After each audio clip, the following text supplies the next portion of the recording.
Sir पिछले कुछ समय से कुछ ऐसी मूवीज़ आ रही हैं जैसे बायोपिक्स मूवी हैं, सर्वजीत है, नीरजा है, और आपके प्रोड्यूसर ने इस तरह से किसानों के ऊपर मूवी बनाई है जी। तो इसमें देश के ऊपर काफ़ी समय से प्रोड्यूसर जो है मैसेज देने का काम कर रहे हैं। तो आप कैसा क्या कहना चाहते हैं कि इस मूवी में हमें क्या मैसेज मिलेगा किसानों के ऊपर जो फिल्म आपकी बनी है?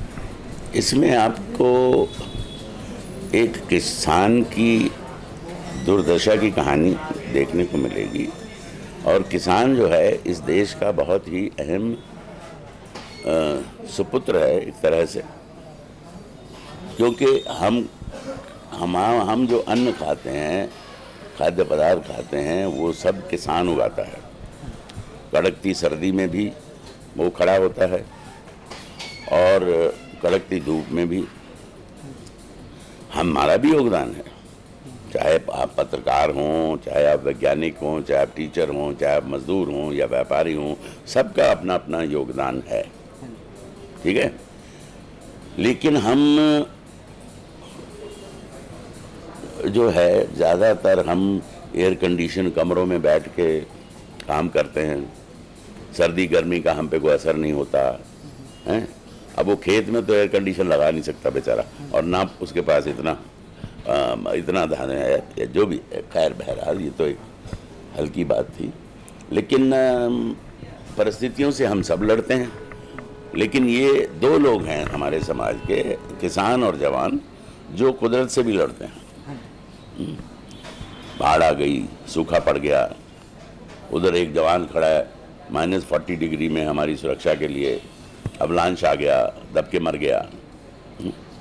तो ये उनकी तरफ हमारा ध्यान दिलाने के लिए फिल्म बनाई गई है कि उनके दुख दर्द को हम सब समझें और हम उसके लिए क्या कर सकते हैं ये सोचें। सरकार पे भी जोर डालें, सरकार खुद भी देखे और हम सब भी। हमारा सिर्फ इतना योग, देखिए हम इंडिविजुअली आम आदमी इसके बारे में कुछ नहीं कर सकता, आवाज़ उठा सकता है, सरकार को वो कंप्लेन कर सकता है, खत लिख सकता है। उसके अलावा अब इस दिलेर प्रोड्यूसर ने इस तरह की फिल्म बनाई है जिसका कोई भविष्य ऐसा नहीं कहा जा सकता कि ये बहुत धन कमाएगी, यूथ इसमें लेकिन कम से कम इतना तो उसको फायदा होना चाहिए कि वो अगली फिल्म भी किसी दूसरी सामाजिक समस्या को लेकर बनाए। तो लोगों का योगदान ये हो सकता है कि भैया किसानों की व्यथा के बारे में एक फिल्म बनी है और उससे उसने हमें चेतना जगाई है किसानों के प्रति, और हम किसी न किसी तरह से हो सकता है, अब नाना पाटेकर काम कर रहा है, हो सकता है फिल्म देख के 200 आदमी, 500 आदमी, 1000 आदमी, 5000 आदमी नाना को खत लिखें या उसमें पैसे भेजें। तो ये है हमारा मकसद।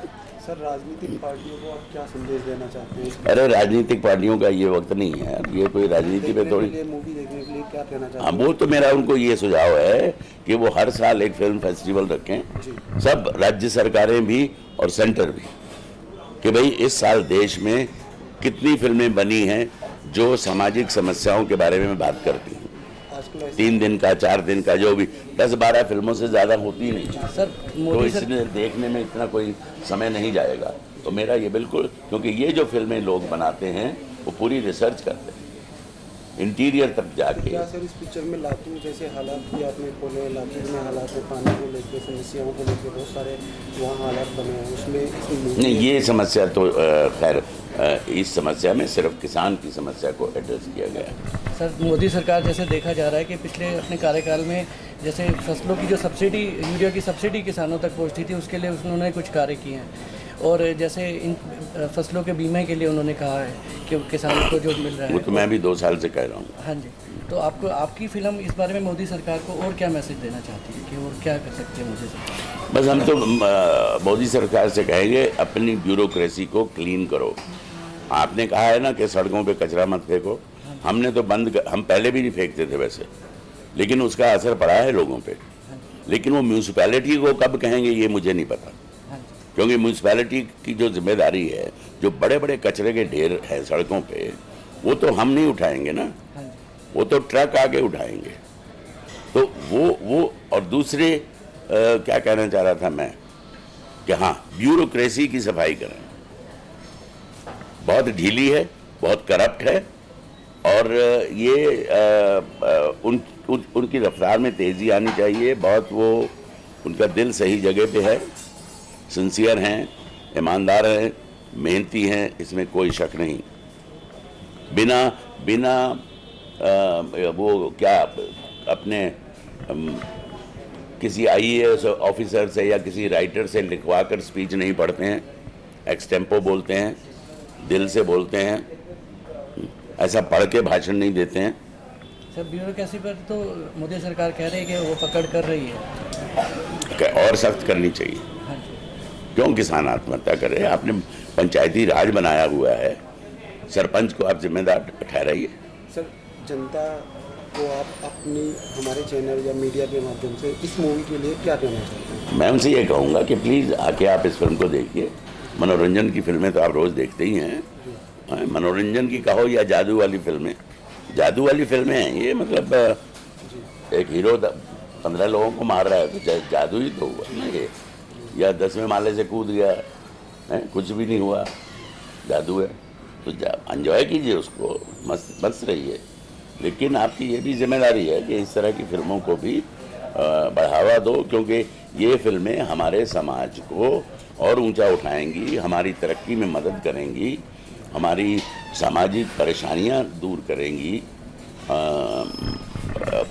ये इतना शक्तिशाली माध्यम है, तो हम इसे बिल्कुल कचरे की तरह मत इस्तेमाल करें। और सर आपको क्या लगता है कि हमारा जो यूथ है जो आज फिल्में देखने जाता है, तो उनके लिए क्या मैसेज देंगे कि वो इस फिल्म को क्यों देखें? यूथ को उनकी मर्जी है भैया, ना देखें। हाँ, अगर उन्हें उन किसानों की चिंता नहीं है जो मेहनत करके उनको सब्जी, दाल, चावल, रोटी खिलाते हैं, अगर आपको उनकी परवाह नहीं है तो कोई बात नहीं, खाना तो भिखारी को भी दे देते हैं, तो चलो तुम भिखारी ही सही, मत चिंता करो किसान की। भैया तेरा बाप अमीर है, ऐश करो। तो सर मैं चाहूँगा कि देश के लिए आप यूथ को एक मैसेज दें कि इस फिल्म को क्यों देखें, यही मेरा मैसेज है। यूथ अगर चाहता है कि हम दुनिया का सबसे बड़ा शक्तिशाली देश बने, इसलिए नहीं कि हम दूसरे देशों पे दादागिरी करें, इसलिए कि हम दूसरे देशों की मदद करने के लिए सक्षम हों, इसलिए नेगेटिविटी नहीं, पॉजिटिविटी। तो फिर उनका योगदान बहुत ज़रूरी है। वो समाज के भविष्य के स्तंभ हैं। पंजाब की हालत देख लीजिए, अभी ड्रग से मर रहा है पंजाब, पूरा यूथ बर्बाद हो रहा है, कुछ नहीं कर पाएगा जिंदगी में। और बाहर के लोगों का तो ये होगा ना, इनको कमज़ोर करो, तो कर रहे हैं, कोई रोक टोक नहीं है, आराम से आ रहा है। बहुत बहुत धन्यवाद सर कैपिटल वन टीवी से बात करने के लिए, और आपको फिल्म की बहुत बहुत शुभकामनाएं। धन्यवाद।